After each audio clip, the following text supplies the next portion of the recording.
Hello students, welcome in Edu Mantra online classes.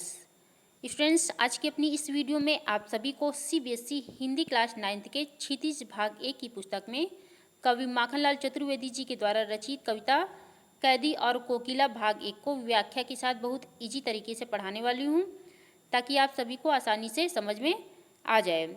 और यहाँ पर आपको बता देना चाहती हूँ कि कवि माखनलाल चतुर्वेदी जी का जो जीवन परिचय व इनकी जो रचनाएं हैं और इसके अतिरिक्त जो इनकी अन्य जानकारियाँ हैं वो मैं अपनी इसके पहले की वीडियो में पढ़ा चुकी हूँ। और मैं चाहूँगी कि जो स्टूडेंट्स मेरी इसके पहले की वीडियो को न देखे हों वो मेरी इसके पहले की वीडियो में जाकर देख सकते हैं। ठीक है, तो चलिए शुरू करती हूँ। और शुरू करने से पहले यदि आप मेरे इस चैनल ईडू मंत्रा ऑनलाइन क्लासेस को सब्सक्राइब न किया हो तो इसे सब्सक्राइब जरूर कर लें और सब्सक्राइब वाले बटन में जाकर बेल आइकन्स को भी दबा दें, ताकि मैं अपनी आगे की जितनी भी वीडियो को अपलोड करूं उन सभी की नोटिफिकेशन आप सभी को समय समय पर मिलती रहे। और अब मैं आती हूं अपने मेन टॉपिक पर।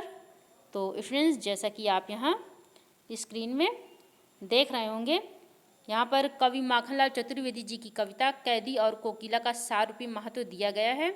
और मैं चाहूँगी कि इनकी यानी कि कवि माखनलाल चतुर्वेदी जी के द्वारा रचित कविता कैदी और कोकिला की व्याख्या बताने से पहले इस कविता के सारूपी महत्व के बारे में आपको बता दूं। तो जैसा कि इसमें दिया गया है कि देखिए कि यह प्रस्तुत कविता ब्रितानी उपनिवेशवाद के शोषण तंत्र का बारीक विश्लेषण करती कैदी और कोकिला कविता बहुत लोकप्रिय रही है। और यह कविता भारतीय स्वाधीनता सेनानियों के साथ जेल में किए गए दुर्व्यवहारों और यातनाओं का मार्मिक साक्ष्य प्रस्तुत करती है। और आगे दिया है, कवि जेल में एकाकी और उदास है और कोकिल ने अपने मन का दुख, असंतोष और ब्रितानी शासन के प्रति अपने आक्रोश को व्यक्त करते हुए यहाँ पर कहते हैं कि यह समय मधुर गीत गाने का नहीं बल्कि मुक्त गीत सुनाने का है। और आगे कवि कहते हैं, कवि को लगता है कि कोयल भी पूरे देश को एक कारागार के रूप में देखने लगी है और इसीलिए अर्धरात्रि में वह चीख उठी है। यानी कि सरल शब्दों में देखा जाए तो कवि ने कैदी और कोकिला कविता उस समय लिखी है जब देश ब्रिटिश शासन के अधीन गुलामी के जंजीरों में जकड़ा हुआ था। यानी कि वे खुद ही एक स्वतंत्रता सेनानी थे, जिस वजह से उन्हें कई बार जेल जाना पड़ा।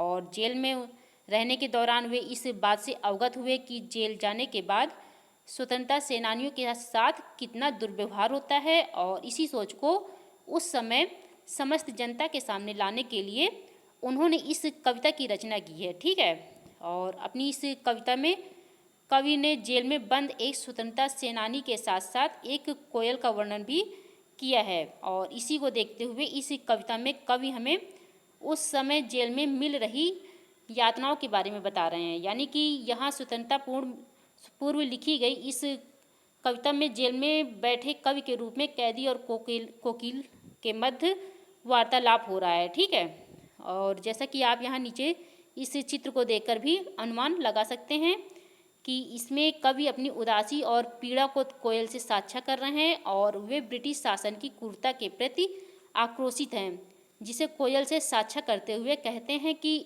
यह उस मधुर गीत गाने का नहीं बल्कि मुक्ति या आज़ादी के गीत गाने का समय है। और जब कोयल कवि को अर्धरात्रि में चीखती हुई नजर आई तो कवि को एहसास हुआ कि अब कोयल भी पूरे देश को एक कारागार के रूप में देखने लगी है।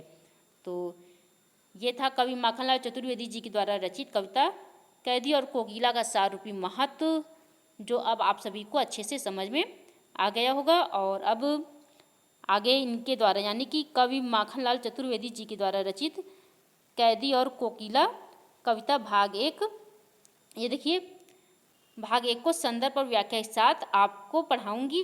तो जैसा कि आप यहाँ स्क्रीन में देख रहे हैं, यहाँ कवि माखनलाल चतुर्वेदी जी की कविता दी गई है। और इस कविता की व्याख्या को बताने से पहले इस कविता का संदर्भ बता देती हूँ। तो जैसा कि यह प्रस्तुत कविता हमारी पाठ्य पुस्तक क्षितिज भाग 1 में संकलित माखनलाल चतुर्वेदी जी की कविता कैदी और कोकिला नामक पाठ से लिया गया है। और जिसमें ये अपनी कविता के माध्यम से कहते हैं कि क्या गाती हो क्यों रह जाती हो, कोकिल बोलो तो। और आगे है, क्या लाती हो, संदेशा किसका है, कोकिल बोलो तो यहाँ पर पहले इस पंक्ति की व्याख्या बताने से पहले आपको बता दूं कि यहाँ पर कवि ने कारागार में बंद एक स्वतंत्रता सेनानी की मनोदशा को दर्शाया है, जिसमें रात के घोर अंधकार में कारागृह के ऊपर जब वह एक कोयल को गाते हुए सुनते हैं तो उनके मन में कई तरह के भाव एवं प्रश्न उत्पन्न होने लगते हैं और उन्हें ऐसा लगता है कि कोयल उनके लिए कोई संदेश लेकर आई है और कोई प्रेरणा या स्रोत लेकर आई है, ठीक है। और उनसे इन प्रश्नों का बोझ सहा नहीं जाता और वह एक करके कोयल से सारे प्रश्न पूछने लगते हैं। और वह सर्वप्रथम कोयल से पूछते हैं कि क्या गाती हो, क्यों रह जाती हो, कोकिल बोलो तो। यानी कि यहाँ कवि कोयल से पूछते हैं कि कोयल तुम क्या गा रही हो और फिर गाते गाते तुम बीच बीच में चुप क्यों हो जाती हो, कोयल मुझे भी बताओ। और फिर आगे है, क्या लाती हो, संदेशा किसका है, कोकिल बोलो तो। यानी कि यहाँ फिर कवि कोयल से कहते हैं कि हे कोयल, क्या तुम मेरे लिए कोई संदेशा लेकर आई हो मुझे बताओ किसका संदेशा है, कोयल मुझे भी बताओ, ठीक है। और फिर आगे दिया है, एक मिनट इसको, हाँ देखिए,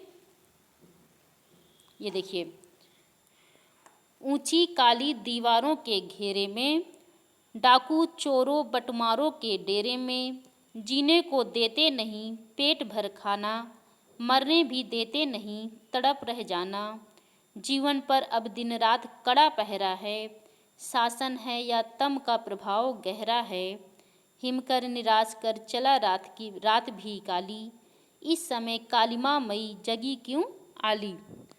तो यानी कि यहाँ पर देखा जाए तो इन सभी पंक्तियों में कवि ने अंग्रेजों के अत्याचार एवं उनके काले कारनामों को जनता के सामने प्रस्तुत किया है और पराधीन भारत में जेल में बंद स्वतंत्रता सेनानी जेल के अंदर होने वाले अत्याचार एवं अपनी दयनीय स्थिति का वर्णन करते हुए कहते हैं कि ऊंची काली दीवारों के घेरे में, डाकू चोरों बटमारों के डेरे में, ठीक है। यहाँ पर बटमारों का अर्थ होता है रास्ते में यात्रियों को लूट लेने वाले, और डेरे में का अर्थ होता है आश्रय स्थल, ठीक है, आश्रय स्थल में। तो यहाँ पर इन पंक्तियों के माध्यम से कवि कहते हैं कि उन्हें जेल के अंदर अंधकार में इन ऊंची और काली दीवारों के घेरे में अर्थात जेल की कोठरी में, जिसमें डाकू चोर उचक्कों और बटमारों अर्थात रास्ते में यात्रियों को लूट लेने वाले, और डेरे जैसे कि अभी हमने बताया है आश्रय स्थल, ठीक है। तो आश्रय स्थल में उनके साथ रहना पड़ रहा है अर्थात जहाँ उनका कोई मान सम्मान नहीं है। और फिर आगे हैं, जीने को देते नहीं पेट भर खाना, मरने भी देते नहीं तड़प रह जाना। यानी कि फिर कवि कहते हैं कि उन्हें जीने के लिए पेट भर खाना भी नहीं दिया जाता है और ना ही उन्हें मरने ही दिया जाता है, और इस प्रकार उन्हें तड़प तड़प कर रहना पड़ता है अर्थात उन्हें यानी स्वतंत्रता सेनानियों को तड़पा तड़पा कर जीवित रखना ही प्रशासन का उद्देश्य है। और फिर आगे अगली पंक्ति में दिया गया है, जीवन पर अब दिन रात कड़ा पहरा है, शासन है या तम का प्रभाव गहरा है। और फिर कवि कहते हैं कि जीवन की हर गतिविधि या उनके ऊपर रात दिन कड़ा पहरा लग गया है, और वह शासन की आलोचना करते हुए कहते हैं कि अंग्रेज शासन का प्रभाव गहरे अंधकार के समान है, अर्थात अंग्रेजी शासन उनके साथ घोर अन्याय कर रही है। और फिर आगे अगली पंक्ति है, हिमकर निराश कर चला रात भी काली, इस समय कालिमा मई जगी क्यों आली। तो यहाँ पर हिमकर का मतलब होता है चंद्रमा, और यहाँ कवि फिर आसमान की ओर देखते हुए कहते हैं कि इस काली अंधेरी रात में यानी कि रात इतनी बीत चुकी है कि अब हिमकर यानी चंद्रमा भी निराश करके जा चुका है। और ऐसे में कवि को आश्चर्य होता है और कोयल को संबोधित करते हुए कहते हैं कि हे कोयल, इतनी काली घनघोर रात में तुम इस प्रकार क्यों जग रही हो तथा इस समय क्यों आ गई हो, कोयल मुझे भी बताओ। और फिर अगली पंक्ति दी गई है नीचे, क्यों हुक पड़ी वेदना बोझ वाली सी, कोकिल बोलो तो। और फिर यहाँ इन पंक्तियों के माध्यम से कवि कोयल से पूछ रहे हैं कि या कह रहे हैं कि हे कोयल, तुम्हारी बोली या आवाज़ में एक वेदना सी भरी हुई हुक यानी पीड़ा या दर्द उठ रही है, यानी कि तुम्हारी बोली सुनकर क्यों हृदय की पीड़ा फिर से उभर गई है और जिसके कारण तुम्हारी यह वेदना बहुत बोझ वाली है अर्थात गंभीर सी है, कोयल मुझे भी बताओ। और आगे दिया है, देखिए, क्या लूटा मृदुल वैभव की रखवाली सी, कोकिल बोलो तो। यहाँ पर मृदुल का अर्थ होता है कोमल या मीठी आवाज़ और वैभव मतलब संपत्ति। तो यहाँ फिर कवि कह रहे हैं कि किसने यहाँ क्या लूट लिया है कि तुम्हारी मृदुल अर्थात कोमल या मीठी आवाज़ जो वैभव यानी कि संपत्ति की रक्षा करने वाले के समान तुम बोल रही हो, कोयल मुझे भी बताओ। तो ये था कवि माखनलाल चतुर्वेदी जी के द्वारा रचित कैदी और कोकिला कविता का पहला भाग यानी कि भाग 1 की व्याख्या। और अब इस कविता की विशेषताओं के बारे में भी आपको बता देती हूँ कि यहाँ इस कविता में कवि ने अंग्रेजी शासन की दमनकारी नीति एवं जेल में बंद कैदियों को दी जाने यातनाओं यातनाओं का वर्णन किया है और इस कविता में प्रश्न शैली को अपनाया गया है। और इस कविता में शब्द आया है रह रहे, ठीक है, तो इसमें पुनरुक्ति अलंकार का प्रयोग हुआ है और इसमें तत्सम प्रधान शब्दावली है और इस कविता में कोयल के प्रति आत्मीय भाव को प्रकट किया गया है, ठीक है।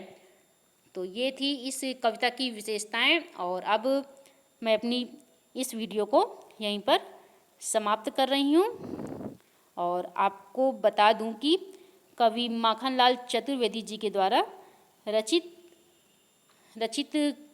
कविता कैदी और कोकिला कविता का जो दूसरा भाग है यानी कि भाग 2, वो मैं आपको अपनी अगली वीडियो में बताऊंगी।